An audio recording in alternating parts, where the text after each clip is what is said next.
करने के लिए जा रहा हूँ। इस समय हम परमेश्वर के वचन की ओर जाएंगे और मैं चाहूँगा कि आप सभी लोग ध्यानपूर्वक बैठे रहें, अपने बच्चों को कंट्रोल में रखें और सभी लोग बातों को सुने। जो मैं बोल रहा हूँ उसको सुनिए और उसको समझिए और अपने जीवन में लागू करिए। नहीं तो एक जस्ट न्यूज़ सुनने के जैसा होता है। हम न्यूज़ सुनते हैं, एक इन्फॉर्मेशन कलेक्ट करते हैं, इन्फॉर्मेशन लेते हैं, उसके बाद हम भूल जाते हैं या फिर हम कोई यूज नहीं करते उसको, जस्ट हम नॉलेज के लिए रखते हैं माइंड में। तो ऐसे में लाइफ में कुछ होने वाला नहीं है। ये न्यूज़ नहीं है, ये परमेश्वर का वचन हमारे हृदय में काम करने वाला हो सके। क्योंकि हमारी लाइफ में बहुत सारे लोग हम स्ट्रगल को फेस करते हैं, संघर्ष को फेस करते हैं, बार बार बीमार होना, बार बार नुकसान होना, बार बार एक्सीडेंट होना, बार बार पैसों की कमी घटी होना, बार बार उधारी की ओर जाना, बार बार चोरी होना। ये स्ट्रगल है, ये कोई सामान्य बात नहीं है। शायद आपको लगता है सामान्य बात है, लेकिन सामान्य बात नहीं, ये आत्मिक प्रॉब्लम है। ये जो आपके लाइफ में हो रहा है, ये सारी बातें कहीं ना कहीं आत्मिकता से कनेक्टेड और आत्मिक प्रॉब्लम आपके लाइफ में है। इस कारण से ये सारी बातें हो रही है। आप ये मत सोचो आप बार बार एक्सीडेंट हो जा रहा है या पैसे का नुकसान हो रहा है, कोई बीमार पड़ रहा है, बार बार हॉस्पिटल में जा रहे हो। ये ऐसा सामान्य बात नहीं है। इसका कहीं ना कहीं कनेक्शन है स्पिरिचुअल लाइफ से, आत्मिक लाइफ से। कहीं ना कहीं आपका आत्मिकता में कोई ना कोई प्रॉब्लम है, कोई ना कोई समस्या है, जिसके वजह से बार बार एक ही प्रॉब्लम आपके लाइफ में आ रहा है। आज मैं जो वचन आपको बताने जा रहा हूँ, ब्लेसिंग और डिलीवरेंस फ्रॉम द कर्सेस, छुटकारा, आशीष और श्राप से छुटकारे के बारे में बताना चाहता हूँ। आपके लाइफ में अगर आप फेस कर रहे हैं, बार बार एक ही प्रॉब्लम आपके लाइफ में हो रहा है, बार बार आप बीमार की अवस्था में हो रहे हैं, बार बार आप नुकसान का सामना कर रहे हैं, बार बार आप हॉस्पिटल की ओर जा रहे हैं, बार बार एक्सीडेंट आपके लाइफ में हो रहा है, बार बार चोरी आपके लाइफ में हो रहा है, आप इसको सीरियस लीजिए। आप ये मत सोचो कि चलो चोर आए, चोर ने चोरी करके चला गया, वो चोर का प्रॉब्लम नहीं है, ये प्रॉब्लम आपका है। अगर आप बीमार पड़ रहे हैं, इससे खाने पीने का प्रॉब्लम नहीं कि आपने उल्टा सीधा खा लिया या आपने नहा लिया रात में, इस कारण से बीमार हो गए। ये बीमार ऐसा नहीं है। बार बार अगर आप बीमार हो रहे हैं, बार बार अगर आप चोरी हो रहे हैं, बार बार आपको हॉस्पिटल जाकर हजारों और लाखों रुपए वहां खर्चा करना पड़ रहा है, इसका मतलब है कि आपका एक आत्मिक प्रॉब्लम आपके लाइफ में है और उस आत्मिक प्रॉब्लम को दूर करने की जरूरत है।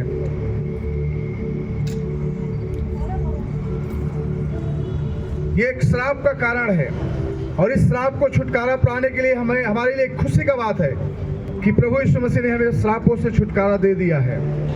अगर आपके लाइफ में अब तक आपने इन तमाम बातों का सामना किया है, बीमारियों का, चोरी का, एक्सीडेंट का, नुकसान का, कर्ज का, उधारी का, तो इन तमाम समस्याओं और संघर्ष से परमेश्वर आपको छुड़ाना चाहता है। ये सब हो रहा है श्राप की वजह से। कहीं ना कहीं आपके लाइफ में किसी न किसी माध्यम से वो श्राप पड़ा हुआ है, श्राप लटका हुआ है। लेकिन धन्यवाद करो यीशु मसीह का कि उसने हमें श्राप के बंधनों से छुड़ा लिया है, श्राप के बंधनों से मुक्त किया हुआ है। He has delivered us from the curses। परमेश्वर ने हमें तमाम कर्ज से, जो श्राप की आत्मा है, उससे हमें छुड़ा लिया है। इसलिए आपको आज आनंद और खुशी होने की बात है, क्योंकि गलतियों 3:10 में कहता है कि श्राप एक जो कोई व्यवस्था की पुस्तक में लिखी हुई बातों पर स्थिर नहीं रहता, वह श्रापित है। गलतियों 3:10 के अनुसार जो व्यवस्था की किताबों पर स्थिर नहीं रहता, वो श्रापित है। ये श्राप क्या है? श्राप एक नेगेटिव स्पिरिचुअल फोर्सेस है जो हमारे विरुद्ध में काम करता है।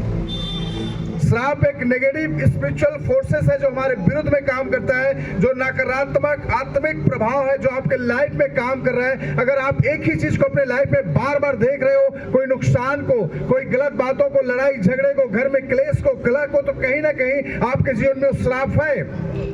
अगर आप पति पत्नी के बीच में बार बार झगड़े हो रहे हो, घर में मतभेद है, क्लेश हो रहा है, लड़ाई है, अशांति है, तो समझो कहीं ना कहीं श्राप है।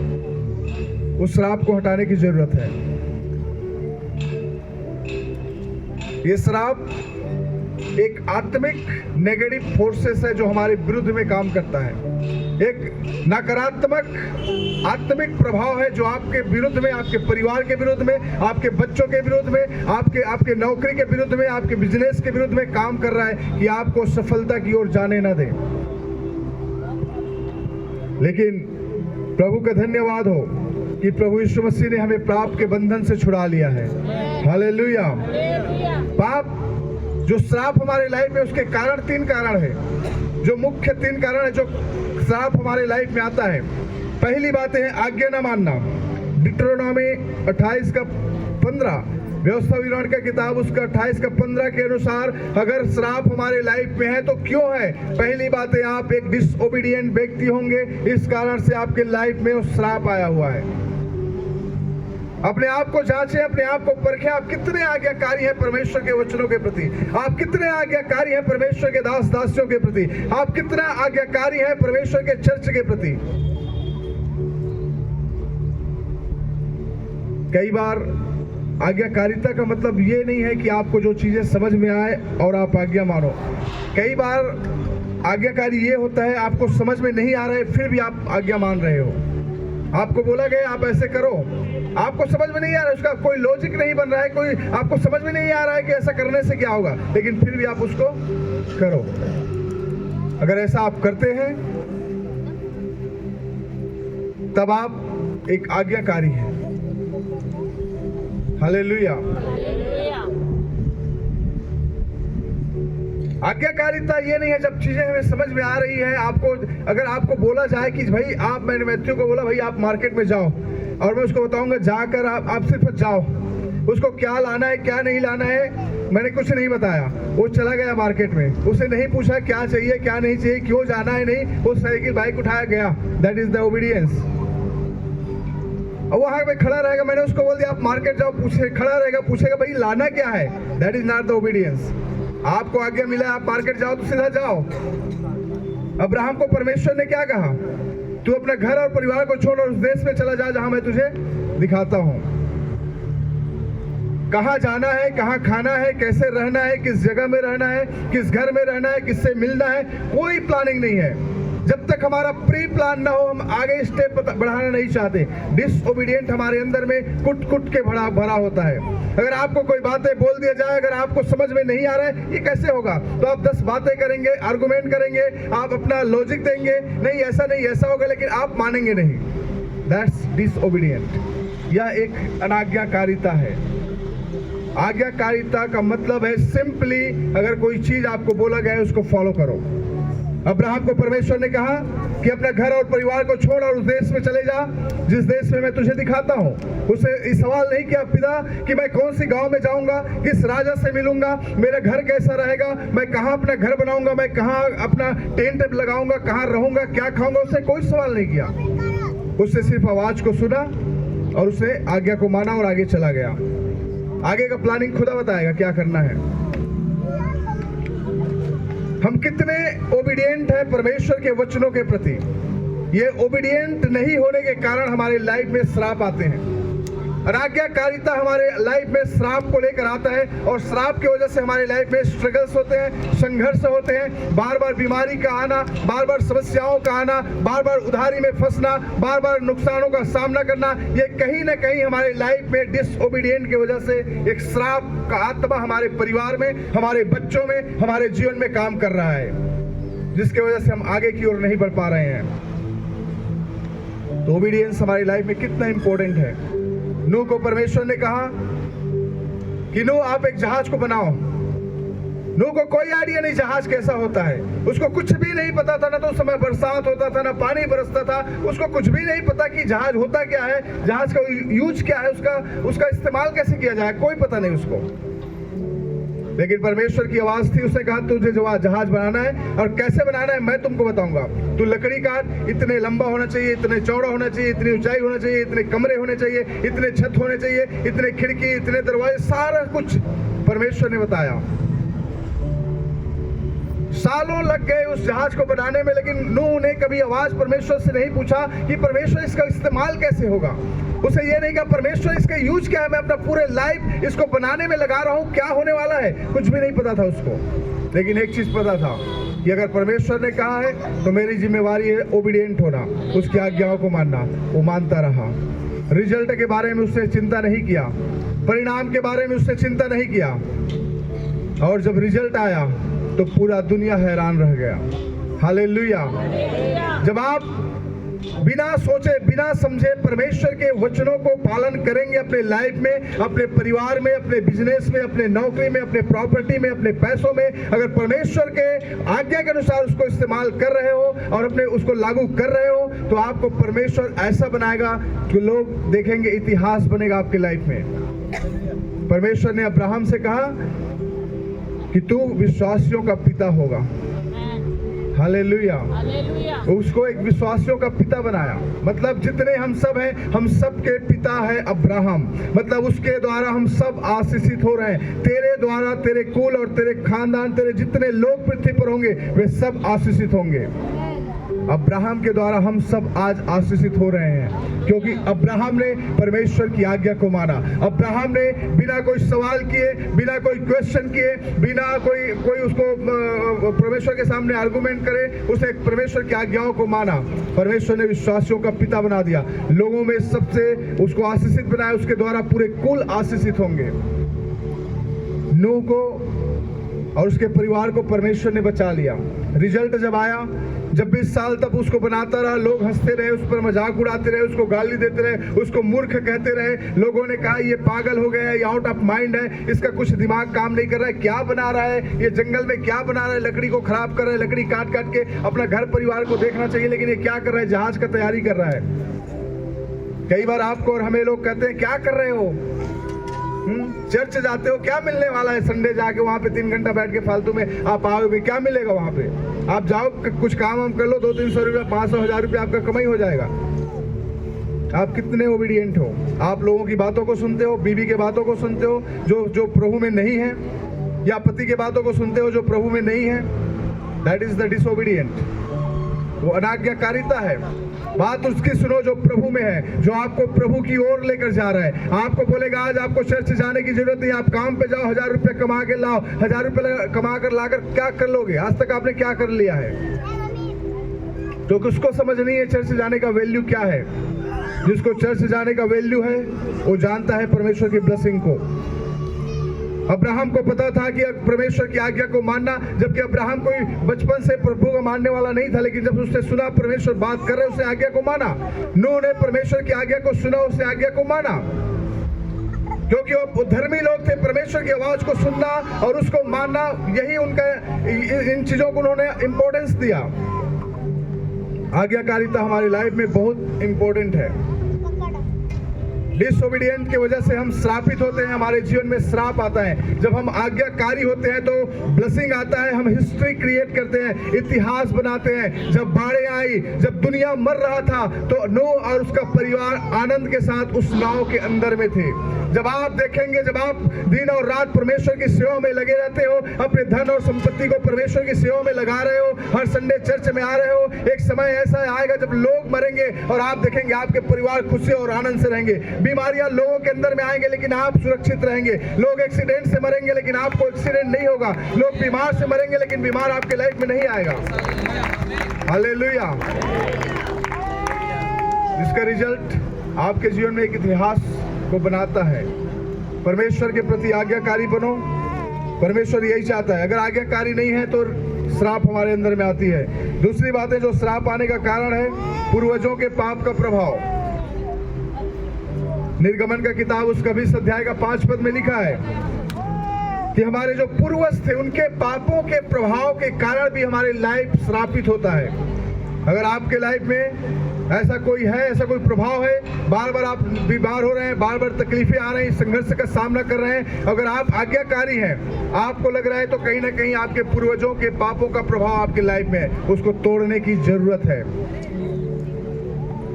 हमारा प्रभु यीशु मसीह हमारे पूर्वजों के पापों के प्रभाव को भी क्रूस पर तोड़ डाला है। हालेलुया। वो हर एक श्राप के बंधन को खुदा ने क्रूस पर तोड़ दिया। वो जितनी भी श्रापें हम जिस परिवार से आते हैं, हमारे पूर्वज लोग कैसे थे, क्या करते थे, क्या श्राप उनके लाइफ को फॉलो करते थे, वही श्राप हमारी लाइफ में बैठा है और उसे तोड़ने की जरूरत है। आप अपने आप को यीशु के लहू से धोएं, क्योंकि यीशु का लहू हमें सब पापों से मुक्त करता है। यीशु का लहू हमें सब श्रापों से मुक्त करता है। अगर डिलीवरेंस मिलेगा तो हमें सिर्फ यीशु के लहू से मिलेगा। अगर आपके लाइफ में अगर ऐसा कुछ है तो अभी तक आप यीशु के लहू से धुले नहीं। अगर आपने बपतिस्मा नहीं लिया है तो आप बपतिस्मा लें, क्योंकि बपतिस्मा लेना, प्रभु भोज में शामिल होना इतना ही इंपॉर्टेंट है जितना आप चर्च आते हो, परमेश्वर की आज्ञाओं को मानते हैं। क्योंकि बाइबल में लिखा है अगर परमेश्वर की आज्ञा को मानते हो, परमेश्वर पर विश्वास करते हो तो बपतिस्मा लो और प्रभु भोज में शामिल हो। ये बहुत इंपॉर्टेंट है। अगर आप में से कोई है जिन्होंने बपतिस्मा नहीं लिया, प्रभु पर विश्वास करते हैं, तो आपको जरूरत है कि आप बपतिस्मा लें। आपके जो पूर्वजों के पाप, जो श्राप है, वो कटेगा यीशु के नाम में। हालेलुया। जब आप प्रभु के साथ मरेंगे, पानी के अंदर जब जाते हैं, हम बपतिस्मा देते हैं तो हम कहते हैं कि पिता, पुत्र, पवित्र आत्मा के नाम से हम उसको नीचे पानी में डालते हैं। ये सिंबलाइज करता है, ये पहचान है। जब आप पानी के नीचे जाते हो तो आप मसीह के साथ मारे जाते हो, और जब ऊपर आते हो तो आप मसीह के जैसे फिर से नए रीति से जिलाए जाते हो। हालेलुया। तो आपकी जो पाप का जो बंधन है, जो पूर्वजों से चलती आ रही जो श्राप है, वो श्राप तभी टूटेगा जब आप बपतिस्मा लेंगे। जब श्राप तभी टूटेगा, बपतिस्मा लेने के बाद आप प्रभु भोज में शामिल होंगे। आपके शरीर में तंदुरुस्ती होगी, आपके शरीर में ताकतें आएंगी, क्योंकि यीशु का लहू हमें सब पापों से छुड़ाता है। हालेलुया। तो पूर्वजों के पाप जो हमारे पीछे चला आ रहा है, उससे अगर छुटकारा प्राप्त करना चाहते हो, जिंदगी में खुशी और आनंद को देखना चाहते हो, बार बार बीमारी होना नहीं चाहते, बार बार हॉस्पिटल विजिट करना नहीं चाहते, बार बार एक्सीडेंट या बार बार चोरी या बार बार हर एक प्रकार का नुकसान, हमारे पैसों के नुकसान को देखना नहीं चाहते हो, तो आपको जरूरत है बपतिस्मा लेने के लिए। क्योंकि कहीं ना कहीं अगर आप आज्ञाकारी हो तो कहीं ना कहीं ये वाली श्राप आपके पीछे पड़ा हुआ है जो आपके पूर्वजों से होकर आ रहा है। आपको बपतिस्मा लेने की जरूरत है। आपको पानी में डूबकर बपतिस्मा लेने की जरूरत है। प्रभु की मेज में शामिल होने की जरूरत है। हालेलुया। तीसरी बातें हैं, परमेश्वर हमारी जुबान के द्वारा श्राप हमारे जीवन में, कई बार हमारी जुबान के द्वारा श्राप हमारे जीवन में आ जाता है। प्रोवर्ब्स उसका 18 अध्याय का 21 पद, नीति वचन 18 अध्याय का 21 पद में परमेश्वर का वचन कहता है कि हमारे जीवन में, हमारी जुबान में जीवन और मृत्यु है। कई बार जाने अनजाने में हम उन बातों को अपने जुबान से बोलते हैं जो हमें नहीं चाहिए।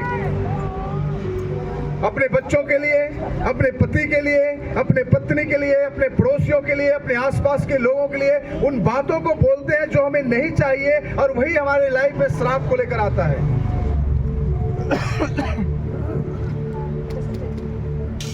इंपॉर्टेंट है, तीनों चीज याद रखना। पहली बात है डिसओबीडियंट, अनाज्ञाकारिता।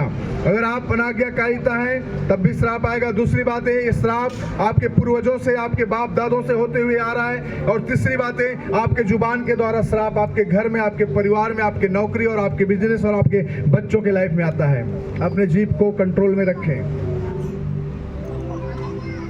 आप क्या बोलते हैं उसको बड़े आप सावधानी के साथ, केयरफुली स्पीक द वर्ड। आप बहुत ही सावधानी के साथ शब्दों को इस्तेमाल करें। आप क्या शब्द किसके लिए बोल रहे हैं। कई बार हम खुद के लिए भी क्या शब्दों को बोलते हैं। हालेलुया।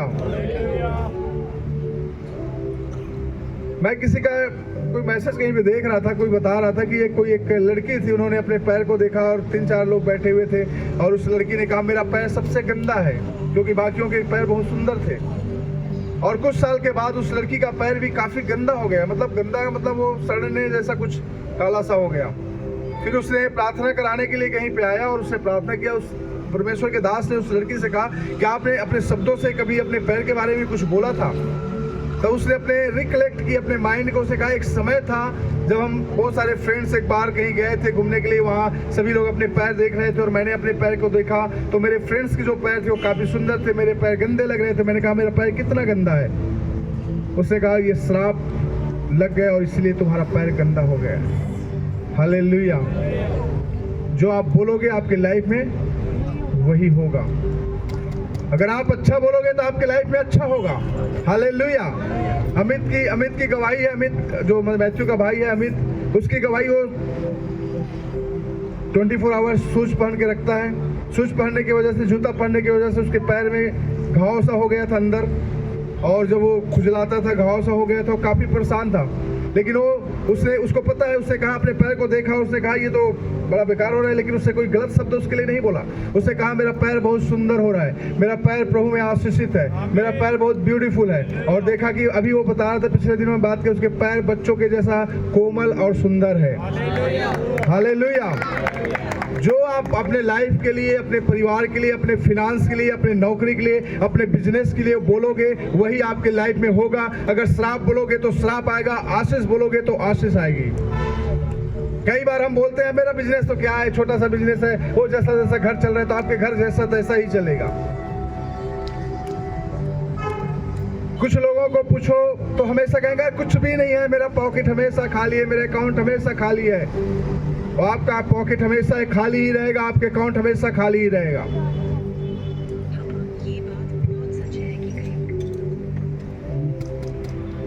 हालेलुया। जो आप बोलोगे आपके लाइफ में वही होगा।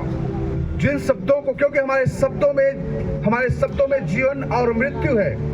आप अपने शब्दों के द्वारा किसी को आशीषित कर सकते हो, किसी को बरकत दे सकते हो, किसी के परिवार में बदलाव को ला सकते हो, किसी के जीवन को बदल सकते हो, किसी के लाइफ को परिवर्तन कर सकते हो। लेकिन आपके शब्दों से उसको आप श्रापित बना सकते हो, उसको मरने के लिए आप अगुवाई कर सकते हो। कई बार हम देखते हैं लोग जाकर आत्महत्या क्यों कर लेता है। हस्बैंड और वाइफ में झगड़ा होगा, या तो हस्बैंड ने जाकर आत्महत्या कर लिया, वाइफ ने कर लिया। क्यों? क्योंकि जो शब्द होते हैं वाइफ के द्वारा बोला हुआ या हस्बैंड के द्वारा बोला हुआ, उन शब्दों को लोग कंट्रोल नहीं कर पाते। कई बार बच्चे लोग, जो जवान बच्चे जो क्लास में पढ़ते हैं, फेल हो जाने के कारण माता पिता ने गाली दिया, डांटा, उन शब्दों को कंट्रोल नहीं कर पाते, अपने लाइफ को खत्म कर देते हैं।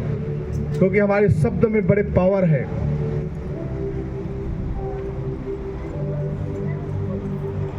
किसी ने कहा कि जो परिवार होते हैं दो प्रकार के होते हैं। अगर मुसीबतें आपके लाइफ में आए, आपके परिवार में आई, तो दो प्रकार के लोग रिएक्ट करते हैं। एक वो होते हैं जब परिवार में मुसीबतें आती है तो सब एक साथ हो जाते हैं, और दूसरा प्रकार के लोग वो होते हैं जब परिवार में मुसीबतें आई तो जिस व्यक्ति की वजह से मुसीबतें आएंगी उसको सब लोग कोसने लगते हैं। समझ में आया? कहने का मतलब है कि मान लीजिए आपने परिवार का आप मुखिया हो, आपने एक बिजनेस शुरू किया, लाख रुपया खर्चा करके बिजनेस में लगा दिया। आप सोचो बिजनेस ठप हो गया, बिजनेस से फायदा नहीं हुआ तो क्या होगा? आपका घर में जो भी पैसे थे, सोने और चांदी आपके घर में थे, सब कुछ आपने गिरवी रख दी और बिजनेस पे लगा दिया, और बिजनेस ठप हो गया, नुकसान हो गया। आपको पता है ऐसा हुआ था कि कोरोना से पहले हमारे कई जान पहचान के लोगों ने 5-6 लाख रुपए लेकर जीरकपुर में होटल्स खोले थे, और जैसे ही होटल खोला कोरोना आ गया, हालत बिल्कुल खराब हो गया। क्या करें? अब ऐसे परिस्थिति में परिवार क्या करेगा? एक अच्छा परिवार वो होता है, अगर कोई नुकसान हो गया, कोई बीमारी आ गई, कोई तकलीफ आ गया, कोई समस्या आ गया, तो सारे इकट्ठे हो जाकर कहे कोई बात नहीं, हम फिर काम करेंगे, हम फिर मेहनत करेंगे, हम फिर आगे बढ़ेंगे। हालेलुया। और जो बुरे परिवार होते हैं वो कहते हैं तेरे वजह से ये बिजनेस नुकसान हो गया, तेरे वजह से हमारे सोना बिक गए, हमारे चांदी बिक गए, हमारे नुकसान का सामना करना पड़ा। किसको बोलेगा? उस घर का मुखिया जिन्होंने वो पैसा खर्च किया। आप जरा सोचो, जिन्होंने मेहनत किया, जिन्होंने पैसा खर्च किया, किस लिए किया था? परिवार का भला हो, बिजनेस चल पड़े। लेकिन अगर नुकसान हो गया तो क्या होगा? परिवार के ही लोग उस पर दोष लगाने लगते हैं। अब वो व्यक्ति क्या करे? एक तो ऑलरेडी उसके अंदर में लॉस का बर्डन है, और ऊपर से परिवार के लोग भी उस पर दोष लगाएगा, परिवार टूट जाएगा। तो हमारा मसीही लोग में ऐसा नहीं होना चाहिए कि आपके लाइफ में कुछ भी होता है तो आप समझो एक हो जाओ। अगर आप विपरीत परिस्थितियों का सामना कर रहे हैं, आप सब एक हो जाओ। अगर आपके घर में कुछ अच्छा नहीं चल रहा है, आप एक व्यक्ति को दोष लगाने के बजाय एक हो जाओ। इस परिस्थिति का हम सामना करेंगे, इस गरीबी का हम सामना करेंगे, इस बीमारी का हम सामना करेंगे, हम मिलकर सामना करेंगे।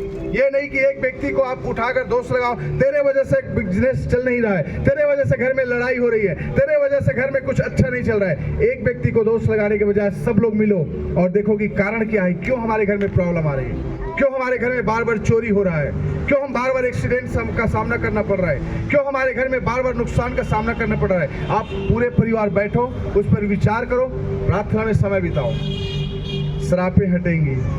उसको डेली डांटो, कहो श्राप तुझे डांटता हूँ, चोरी की आत्मा को डांटता हूँ, बीमारी की आत्मा को डांटता हूँ और नुकसान की आत्मा को डांटता हूँ। इन आत्माओं को डांटो। ये एक आत्मा है, एक स्पिरिचुअल फोर्सेस है जो हमारे अगेंस्ट में काम कर रहा है। आप समझो आपके लाइफ में, मेरे लाइफ में जो कुछ भी हो रहा है वो ऐसे ही सामान्य नहीं है।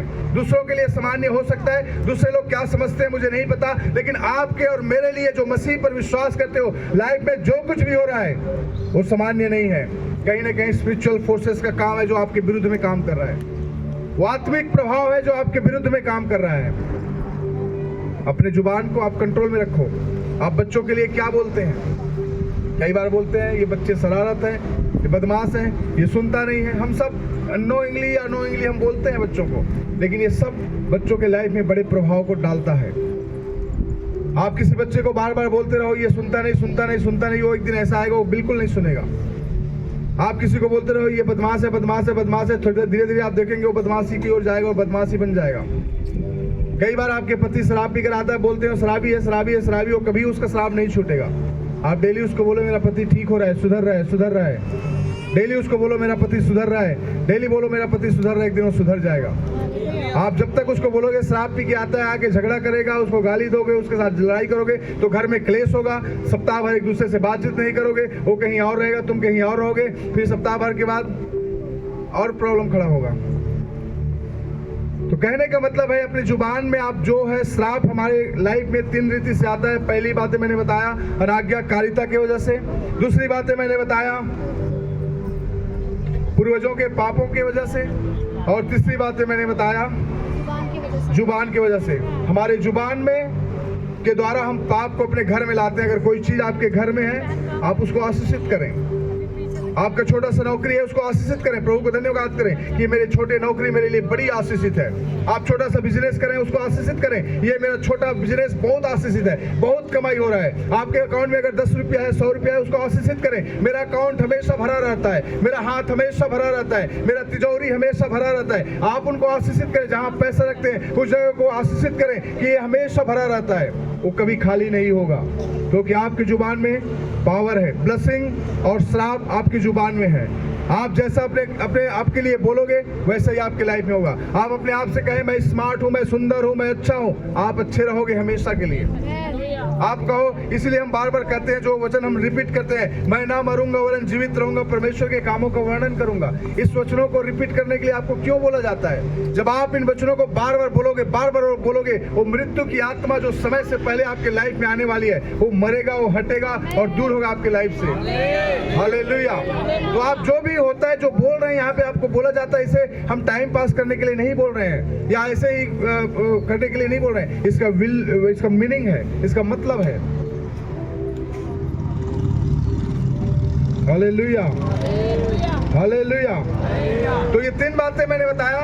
आज का जो सरमन में जो बता रहा हूँ, ब्लेसिंग और कर्सेस, श्राप और आशीष हमारे लाइफ में कैसे आता है। श्राप 3 तरह से हमारे लाइफ में आता है। अनाज्ञाकारिता की वजह से, पूर्वजों का पाप जो हमारे बाप दादों से होते हुए आ रहा है, और तीसरी बात है हमारे शब्द के द्वारा हम श्राप को अपने परिवार में, अपने बच्चों में, अपनी नौकरी में, अपने बिजनेस में ला रहे हैं। आपके पास जो कुछ भी है उसके धन्य कहो। अगर एक कपड़े हैं, प्रभु को कहो धन्यवाद, एक कपड़ा मेरा बेस्ट है। एक जूता है, प्रभु को कहो एक जूते मेरे हैं, वो धन्य है। जो कुछ भी है परमेश्वर आशीष करेगा। हालेलुया। अगली बात है, परमेश्वर का इच्छा है हमें आशीषित करना। परमेश्वर का इच्छा बिल्कुल नहीं है कि हम श्रापित रहें। परमेश्वर का इच्छा बिल्कुल नहीं है कि हम संघर्षों में रहें, हम बीमारी में रहें, हमारा बार बार चोरी हो जाए, हमारा बार बार एक्सीडेंट हो जाए। परमेश्वर का इच्छा बिल्कुल नहीं है ये। परमेश्वर की इच्छा है आशीषित करना, क्योंकि यिर्मयाह का किताब उसका 29 का 11 पद कहता है कि प्लान्स टू प्रॉस्पर यू। परमेश्वर की योजना आपको सफल करने के लिए है। परमेश्वर की योजना किस लिए है? सफल करने के लिए। परमेश्वर चाहता है आप सफल हो जाओ। शुरुआत से, उत्पत्ति से लेकर प्रकाशित वाक्य तक आप किसी भी किताब को उठाकर पढ़ो, परमेश्वर कहता है फूलो फलो और पृथ्वी पर भर जाओ। आदम हवा के बनाने के बाद भी प्रभु ने कहा फूलो फलो और पृथ्वी पर भर जाओ। जब पृथ्वी को समाप्त किया, नूह का समय आया, फिर परमेश्वर ने कहा फूलो फलो और पृथ्वी पर भर जाओ। जब भी परमेश्वर ने लोगों से कहा फूलो फलो और पृथ्वी पर भर जाओ, परमेश्वर की इच्छा है कि आप प्रॉस्पेरिटी की ओर जाओ, आप सफलता की ओर जाओ, आप ऊंचाइयों की ओर जाओ, आप आगे बढ़ो, सक्सेस हो जाओ लाइफ में। समझ में आ रहा है? परमेश्वर की इच्छा आपको आशीषित करना है। व्यवस्था विवरण का किताब उसका 28 अध्याय का 2 पद में कहता है, blessing will come upon you. परमेश्वर की आज्ञाएं आप पर आएगी जब आप आज्ञाकारी रहोगे। परमेश्वर की आशीषें आप पर आएगी। परमेश्वर चाहता है कि हम श्रापित जीवन न जिए बल्कि आशीषित जीवन जिए। हालेलुया। आप सभी लोग कहें, मैं आशीषित जीवन जीना चाहता हूँ। फिर से कहें, मैं आशीषित जीवन जीना चाहता हूँ। मेरा जीवन आशीषित है। मेरा जीवन आशीषित है। मैं सुपर ब्लेस्ड हूँ। मैं सुपर ब्लेस्ड हूँ। मैं सुपर ब्लेस्ड हूँ। आमेन। हालेलुया। तो परमेश्वर की इच्छा आपके लिए है, वो क्या है कि आप आशीषित हो और सुपर ब्लेस्ड हो। परमेश्वर नहीं चाहता आप बीमार में रहो, आप गरीबी में रहो, आप उधारी में रहो, आप मेहनत करके पैसे कमा कर लाओ और हॉस्पिटल में जाकर दो, या कोई आपको चोरी कर ले, या आपके बाइक खराब हो जाए, आपके कार खराब हो जाए और जाकर मैकेनिक को 5,000 10,000 रुपये दो। ये परमेश्वर का इच्छा नहीं है। अगर ऐसा आपके लाइफ में हो रहा है बार बार, तो कहीं ना कहीं वो आत्मिक प्रॉब्लम आपके लाइफ में है। वो आत्मिकता, वो स्पिरिचुअल का नेगेटिव फोर्सेस आपके लाइफ में काम कर रहा है, जो आपको नुकसान की ओर लेकर जा रहा है, आपको अशांति की ओर लेकर जा रहा है, आपको क्लेश की ओर लेकर जा रहा है। अपने लाइफ की स्टैंडर्ड को आप थोड़ा मेंटेन करो, उसको आगे बढ़ाओ। हालेलुया। हालेलुया। हमें चाहिए हमारी लाइफ जो जीने का तरीका है उसको थोड़ा ऊपर बढ़ाने के लिए। ऊपर बढ़ाने का मतलब है, मैं अभी समझाता हूँ आपको। परमेश्वर चाहता है हम आशीषित जीवन जिए, तो आशीषित तरीके से हमारी लाइफ स्टाइल भी होना चाहिए। हम कहाँ बैठते हैं, किससे बात करते हैं, हमारा चलना, हमारा उठना, हमारा फिरना कैसा होता है, हम किस टाइप के सोचते हैं, किन किन जगहों पर बैठते हैं, कैसे कैसे लोगों के साथ संगति करते हैं, आपके स्टैंडर्ड क्या है।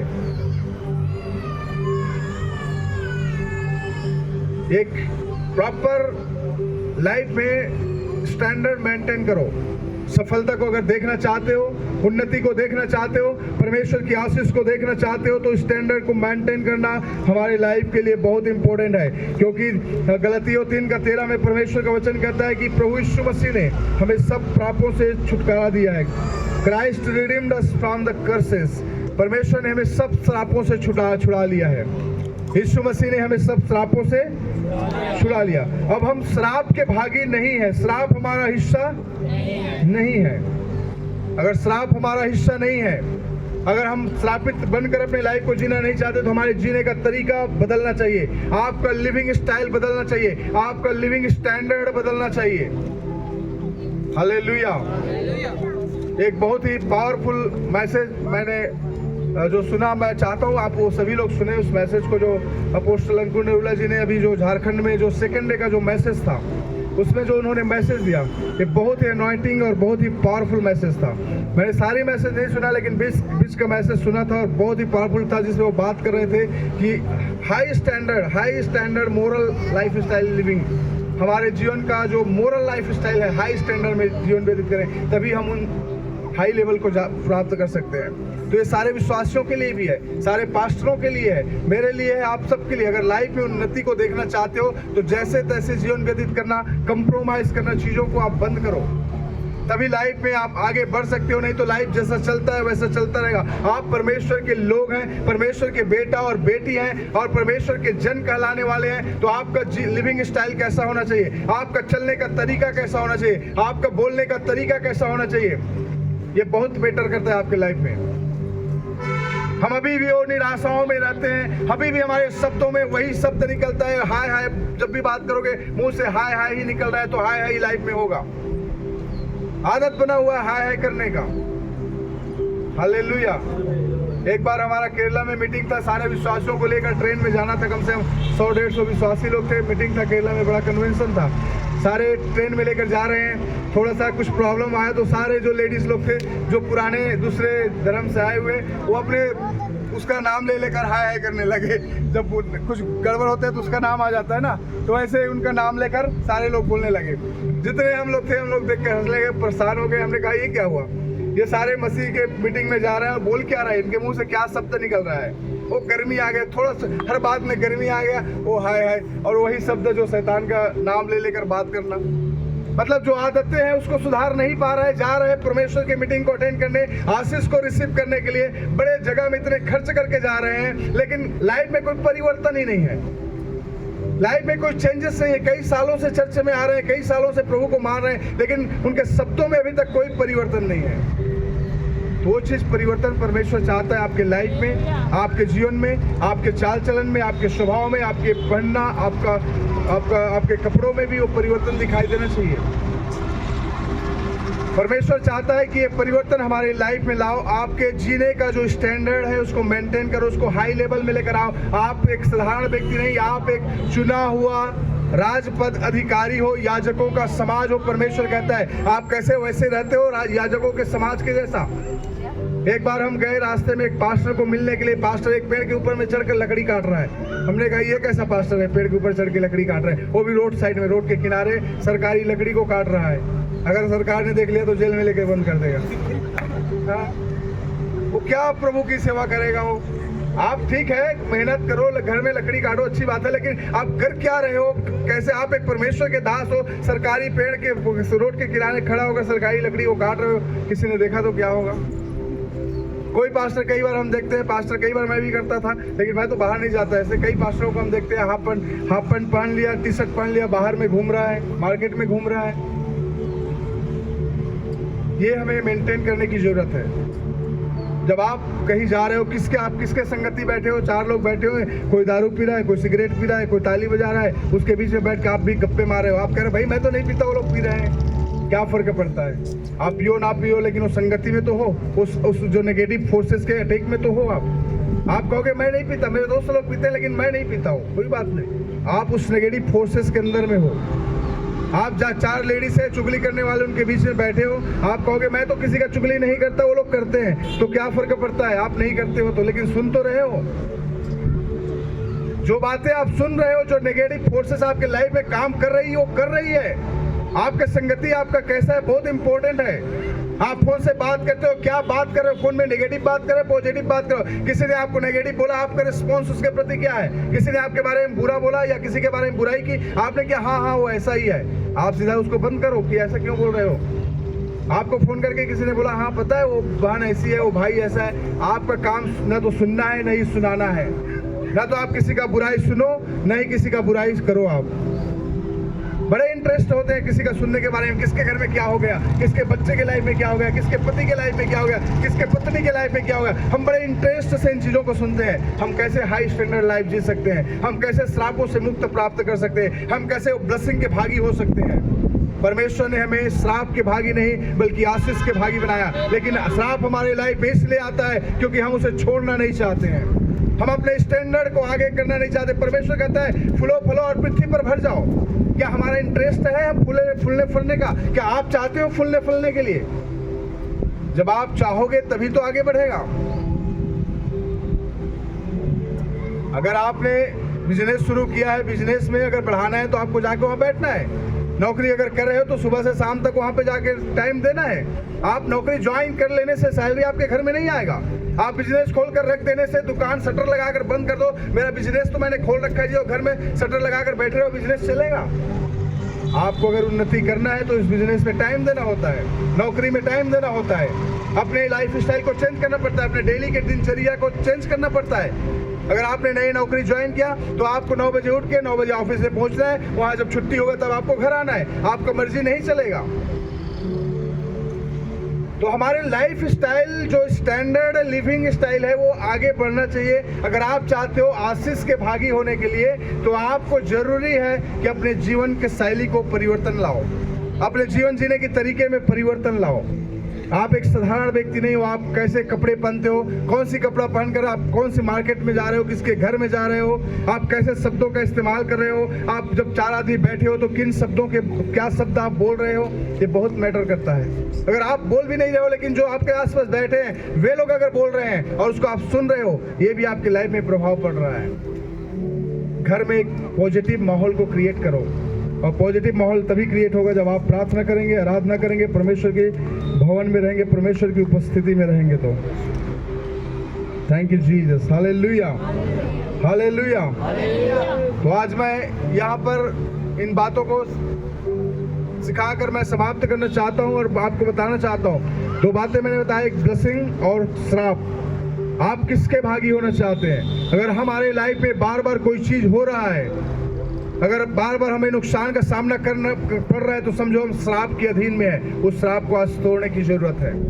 अगर आप बार बार बीमार पड़ रहे हो, बार बार नुकसान हो रहा है, बार बार लड़ाई और झगड़े घर में हो रहे हैं, बार बार आपको पैसों की नुकसान हो रहा है, चोरी हो रही है, तो कहीं ना कहीं ये आत्मिक फोर्सेस आपके अगेंस्ट में काम कर रहा है। जो आत्मिक शक्ति आपके विरुद्ध में काम कर रहा है, वो श्राप की आत्मा जो आपके विरुद्ध में काम कर रहा है, उसे आज तोड़ने की जरूरत है। और ये टूटेगा क्योंकि यीशु मसीह ने कहा उसने हमें श्राप के बंधन से आजाद किया है। हालेलुया। अब हम श्राप के भागी नहीं है, श्राप का हिस्सा नहीं है। अब हमारा हिस्सा, हम श्राप के हिस्सा नहीं है, हम आजाद हो चुके हैं। लेकिन अभी हमारा लिविंग स्टाइल को चेंज करने की जरूरत है।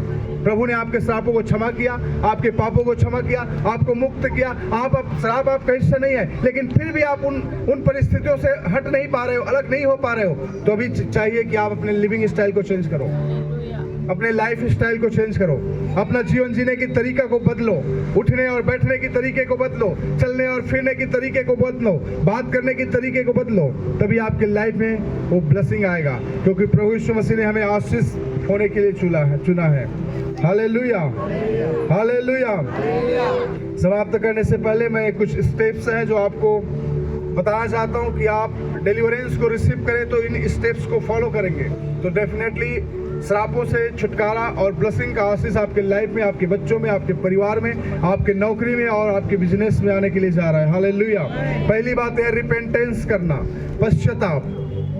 हम सबको पश्चाताप करने की जरूरत है। पश्चाताप करें, पापों से क्षमा मांगे। दूसरी बातें हैं यीशु मसीह पर विश्वास करें, बिलीव इन जीसस। यीशु मसीह पर विश्वास करें कि वो सब कुछ कर सकता है, उसके लिए सब कुछ पॉसिबल है।